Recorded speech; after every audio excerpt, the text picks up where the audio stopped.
दोस्तों मैं शौकत इकबाल साजिद ते तुसा मेरा चैनल वेख रहे हो रेवन्यू लाज विद शौकत इकबाल साजिद। महकमा माल के मुतल्लिक कुछ मालूमात असां दित्तियां तुहानूं ते कुछ राह दियां जेहड़े पटवारी दे रिकॉर्ड हुंदा उहदे बारे तुहानूं असां दसना चाहने ते अज दी गल जिहड़ी दस्सने आ ये हुंदी है लाल किताब। लाल किताब सब तो पहले तैयार की गई है तो ये एक मतलब तो खतरा की घंटी होंदी है, दूसरा ये जेड़े मेरे देन दे मुताबिक जेडे रेवन्यू मामलात हैं वो जदों ज़िले बने तो उन्होंने रकबे जितने मुरबे अलाट किए सुरख रंग दिते गए वो लाल किताब आते हैं।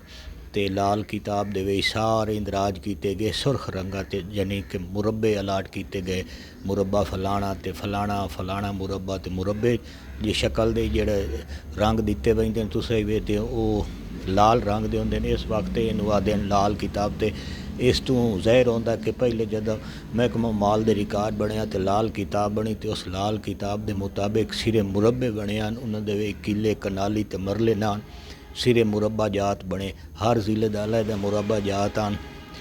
तो इनू लाल किताबों ने अगर मेरी वीडियो अच्छी लगे तो मेरे चैनल सबसक्राइब करने के नाल बैल आई बटन लाजमन दबाओ तो अपने दोस्तों भेजो ताकि उन्होंने महकमा माल के मुताबिक मालूमात होवन तो अपने जेड़े महकमा माल के मुताबिक काम जेड़े वो अपनी सूझबूझ के नाल वो अपने सारा अंजाम दे सकें। तो वस्सलाम।